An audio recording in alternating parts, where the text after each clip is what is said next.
Om Ajnanatimidandasya Jnananjana Shalakaya Chakshurun Militam Dhena Tasmai Shri Gurave Namah. I offer my respectful obeisances to His Divine Grace A.C. Bhaktivedanta Swami Prabhupada and to all of you, because you are Vaishnavas and therefore you are the most worshipable in all the three worlds. Hare Krishna. This morning, just after we had our Śrīmad-Bhāgavatam class here in the temple, we decided that we would just go out the door and we'd go around the block chanting Hare Krishna. And we had some books to distribute also. And the contrast between inside this temple and then the outside was profound. When we came out onto the street, we saw a lot of people walking very fast. Many of them, most of them, either were looking at a cell phone or they had their earplugs in. And at least the first 5 people we walked by, and we really did burst out the door because we had just had Mangal Arti and then chanted 16 rounds, and then we had Bhagavatam class, and the devotees were effulgent. And the first 5 people pretended like we weren't there. I was wondering, how could one do that?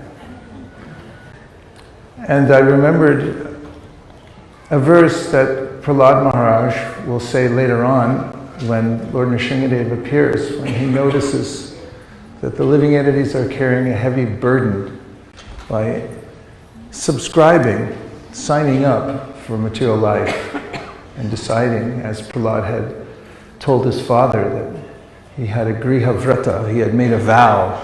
It means somewhere he signed some papers and said that I'm going to do this no matter what happens. And we felt that, the heaviness of the atmosphere when we came out. So the contrast is real, and the experience that is being expressed by the Śrīmad-Bhāgavatam about the dichotomy between the impetus for trying to be happy in the material world and then the very subtle but very different mood within the heart that I will be a servant, as Mahārāja was illustrating so clearly the difference between the two. I think the gain's a little high. Come down.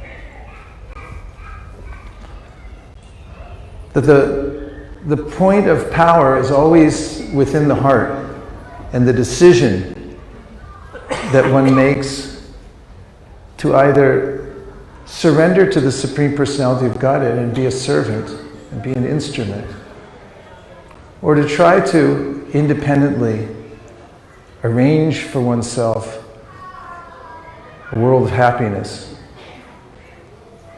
So,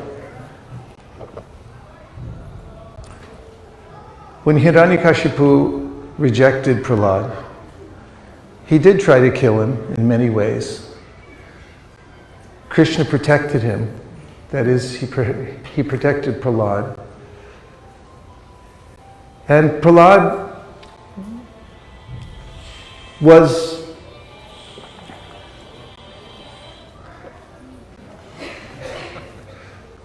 all the time while he was under attack by his father, he simply took shelter of the Supreme Personality of Godhead.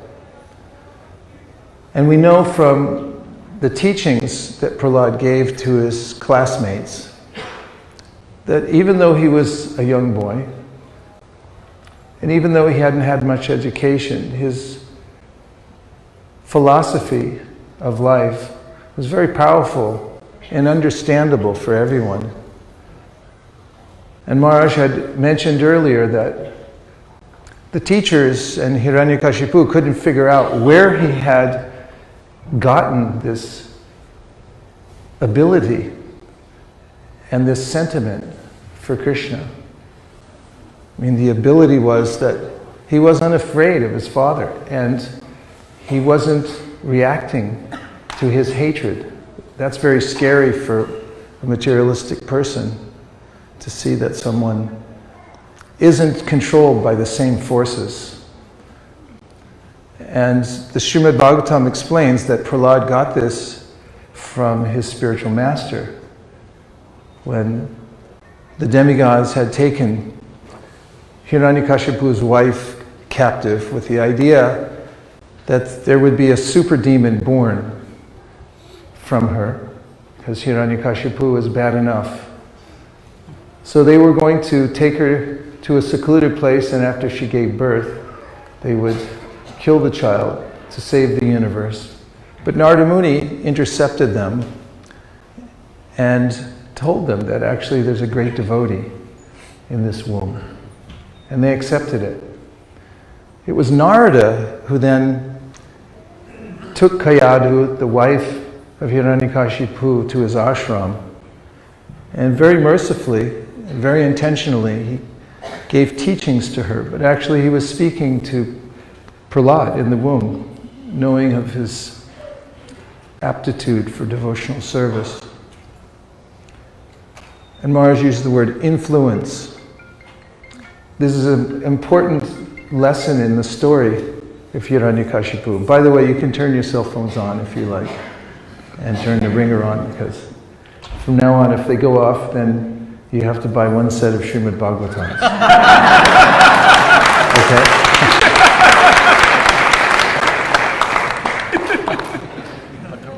A few people weren't laughing, but it's true. It's only $250. So please turn them on.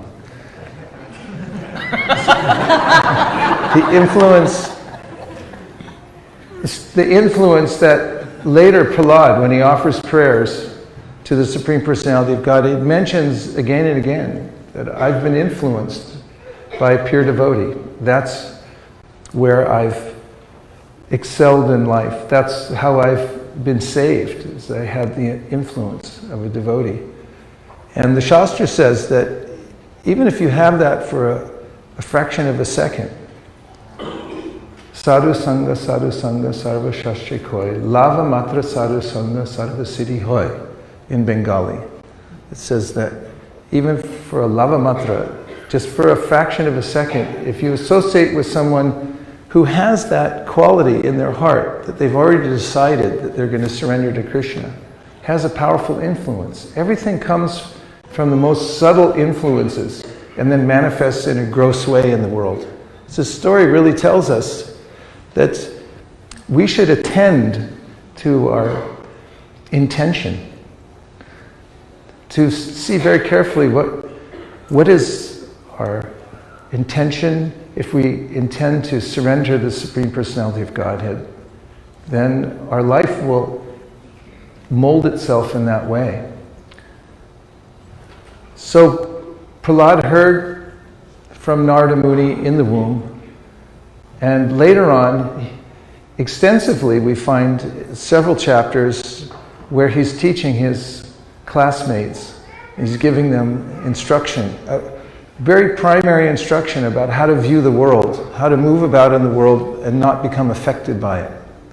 So one of the teachings that I always found so commonsensical and powerful is that he told his friends that a geologist is trained to find land formations under which there may be mineral resources, and then can tell someone, I think it's in here. My sister was a geologist, and for a while I think she worked for an oil company.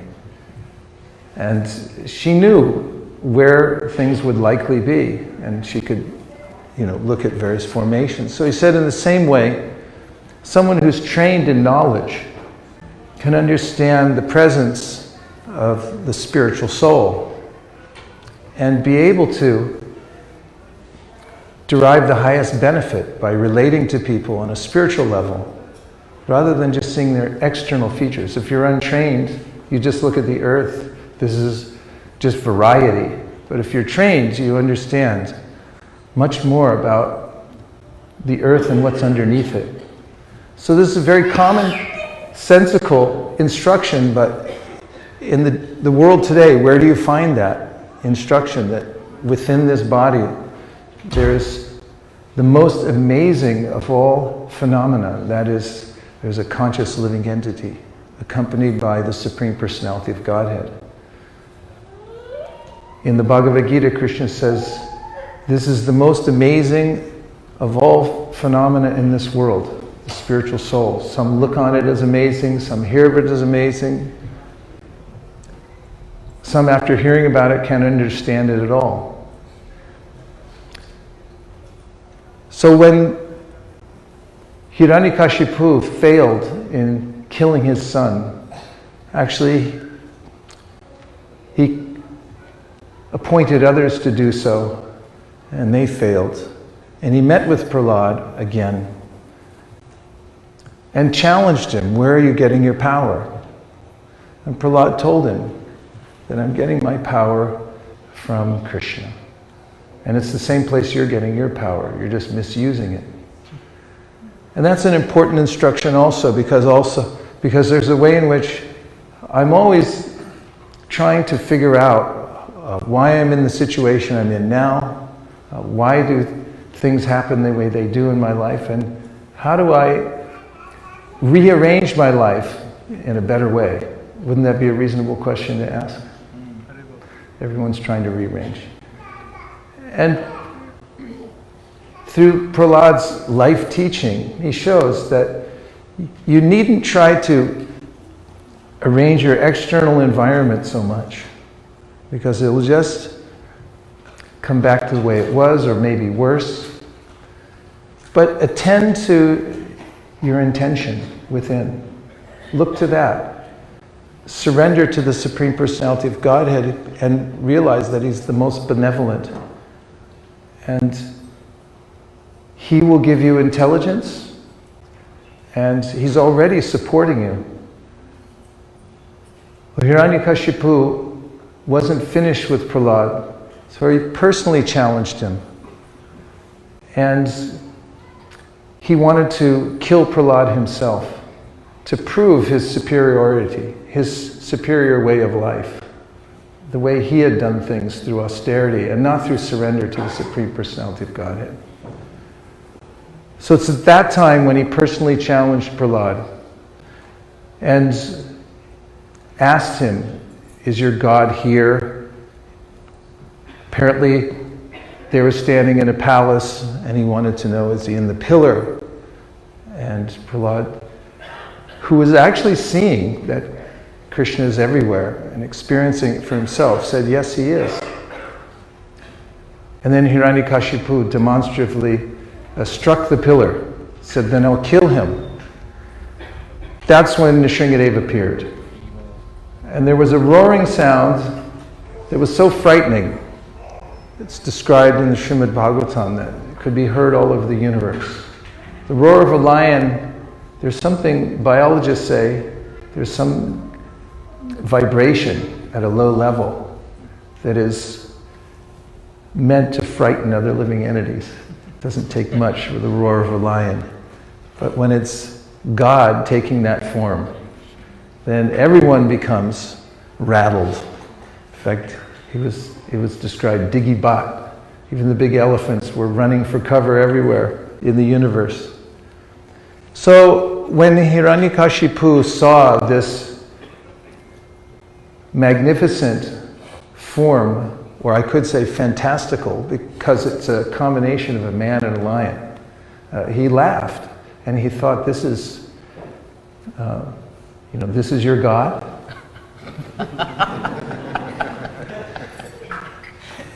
And of course we heard from the pastime of Hiraṇyaka and Varaha that when Krishna fights, he likes to fight. In fact, going back in the history of the Bhagavatam, in this story, one of the reasons that he arranged for the cursing of giant Vijay, who then came as Hiraṇyaka and Hiraṇyakaśipu, is because he likes to fight. Virarasa, he likes to show his prowess. And he began the fight against Hiraṇyakaśipu, who was very expert, and he was moving through the air. He had mystic powers. He was attacking the Lord. And Lord Nrsimhadev captured him in his claws. And at this point, the demigods had come to observe the fight. And as described, from behind some cover they were watching. Because still at this point, they had been dominated by Hiraṇyakaśipu, and they weren't quite sure who Nrsimhadev was yet. Nobody was. Even Lakshmi Devi, his eternal consort, wasn't sure. Because it was such a fantastical form. So, imagine in the fight, the drama, when he's captured, and then somehow or other he got free. And the demigods were thinking, this is terrible. He might have seen us cheering against him. And now it's going to be twice as bad. And this is a kind of fear that anyone in this world who has a vested interest in the material world has. You can't avoid it. Unless, as Prahlāda Mahārāja advised his father, sign a new document saying you opt out. Not that you externally have to opt out. You may have to go to work, you may have to do all your other duties. But internally you should see, as Prabhupada writes in one of his purports, the material world is a colossal hoax. His poetical language. And then Srila Prabhupada poses a philosophical frame. He says that people sometimes look in the world and they say, why do bad people sometimes have it so good? And he refers to this pastime because he says, just after letting Hiraṇyakaśipu go, and you might notice if you've ever seen a cat play with a mouse, they don't just eat it. They let it go, then they catch it again. They let it go, and they catch it again. And Lord Nrsimhadev is half cat. He was in that mood. But also Prabhupada explains that every person in the material world thinks God's not watching, and if I do something magnificent, then what do I need God for? Because I'm so smart. And others may buy into that. But Nrityu Sarvaharashchaham, the most dependable of all the manifestations of the Lord, is when he comes as death. Everybody. I saw it. I had the fortune to be next to my mother when she left the world. And she changed in the last few days from being my mother to being a spirit soul. Because she was seeing death come. And it changes one's perspective radically. In fact, it's the most radical thing that you can do, is to die. So Hiraṇyakaśipu thought he had gotten free, and Lord Nrsimhadev grabbed him again. Keeping all of the benedictions of Lord Brahma, he pulled him onto his lap, which is neither land nor sea nor air. He waited until dusk, which is apparently around 10 minutes ago here. All of you are probably keeping track. And he wasn't inside or outside. He was on the threshold of the palace. He wasn't a man or an animal because he was both. And he didn't use any weapons because he uses nails, and nobody really knows what nails are or why they grow anyway. And he bifurcated him. And he wrapped the entrails around his neck as a trophy. But our acharyas, Vishwanath Chakravarti Thakur says, Lord Nrsimhadev was wondering when he tore out the heart of this demon, he said, how did your heart become so contaminated? He was thinking. how did you allow such vile desires to enter your heart? And he was feeling compassion for him when he killed Hiraṇyakaśipu. Afterwards, all the demigods came forward to worship Lord Nrsimhadev. He was still angry, and no one could appease him, even with beautiful prayers. So they pushed Prahlāda forward. And Srila Prabhupada says that this was very much like pushing a 5-year-old boy into the cage of a lion. But Prahlāda was fearless because he already had this deep, loving relationship with Nrsimhadev. And he began his prayers by saying that, what can I say?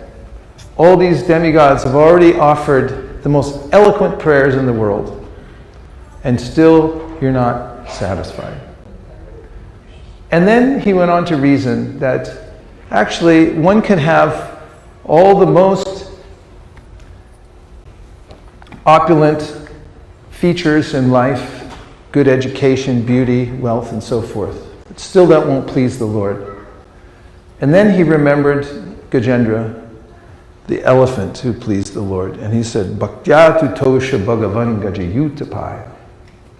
That the king of the elephants, with a little simple bhakti, a prayer to the Lord, pleased the Supreme Personality of God. Therefore Prahlāda said, I will try, because I'm going to just be sincere and try. And this is another lesson that Prahlāda teaches us, and that is that sincerity is infallible. And Krishna says it in the Bhagavad Gita in the 2nd chapter, that anyone who sincerely tries, even if they're uneducated, even if they're apparently unqualified, or even if they're an animal, if they have a little sincerity and they try to please the Supreme Personality of Godhead, then Krishna will respond and will help in all ways from within the heart, and will move heaven and earth to help that person advance towards the ultimate goal of life. It's a glorious chapter. If you go to the 7th canto and you study the 9th chapter, this is the prayers of Prahlāda Mahārāja. Prabhupada read those prayers again and again and quoted them frequently. And I'll just make one last point, and that is, Srila Prabhupada was very much in the mood of Prahlāda Mahārāja. And I'll tell you why I say that. Because one of the most profound teachings that Prahlāda gives at the end of his prayers is that I don't want any comfort for myself in life. He says that sometimes yogis or spiritualists will go to the forest. They'll try to find the most pristine place they can. And they'll stay there and they'll utter mantras, they'll practice asanas and other kinds of spiritual pursuits. He said, but I'm not interested in that because I don't want to be liberated alone. I want to go to the biggest cities and towns in the whole world, where the people are overburdened by Maya Sukhaya. It means this illusory idea that if I just work a little harder, or if I get a little something more in life, then I'll be happy materially. And I want to be there for them. And Prabhupada writes in the Bhagavad Gita, when he's describing the qualities of a saintly person, and one of them is ahimsa, which is nonviolence. Prabhupada's standard for nonviolence is over and above what anyone in history has ever talked about. Some people say nonviolence, don't hurt other people. Srila Prabhupada says nonviolence, or rather violence, means to stop teaching other people about Krishna consciousness. So if you don't do that, if you don't teach, he said, then you're being violent. The only way to be non-violent, which is pursuant to the mood of Prahlāda Mahārāja, and this is Srila Prabhupada's idea, is to dedicate your life to helping other people come out of the dangerous material world and not be slaughtered by it. So here we are in New York City. And if you look in any direction, you'll find that there's brick and mortar piled up. And people are trying their best to act like everything's okay. But as we saw this morning when we went out the door to chant Hare Krishna on the street, there's a void. And it gets filled very quickly with the vibration of the holy name. It cuts through everything. And there's no real defense for it. If you try to put headphones on, the vibration still comes through. Just as Prahlāda received the vibration even as he was in the womb. And after we saw those few people were breaking out in smiles. They were stopping in wonderment. People in their shops, some of them invited us in and we went in and chanted in their shops. And I know what they were thinking. This is the first non-boring day I've ever had here. So Srila Prabhupada brought us very practically the teachings of Prahlāda Mahārāja in our very lifestyle, asking us to sit here in Brooklyn, New York, and from here go out to various streets, go to homes, villages, businesses, meet people, be patient with them, teach them Krishna consciousness, distribute transcendental literature, and make a harmonious spiritual space where people can come and learn the principles of Krishna consciousness so they can be safe. That's the desire of Prahlāda Mahārāja as given to us through Srila Prabhupada. So we make a prayer on this day of Nrsimha Chaturdasi. Dear Srila Prabhupada, dear Prahlāda Mahārāja, dear Nrsimha,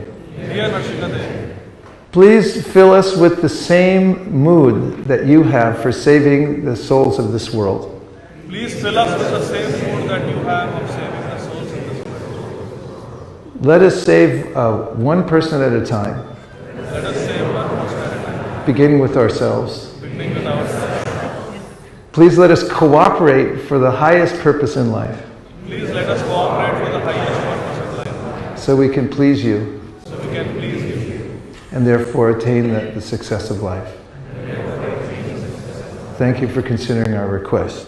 Thank you for considering our request. Everyone who agrees with these ideas in part or in whole, please say Hare Krishna. Hare Krishna! Gaur Premanande Haribo. Thank you very much. Vansha kalpadurvishya kripasinadevcha patitanam bhavanibhyo vaishnavebhyo namo namaha ananta koti vaishnavini ki jai. Marman, Natari Marman, Natari Marman, Natari Marman, hey, Natari Marman, Natari Marman, Natari Marman, Natari Marman.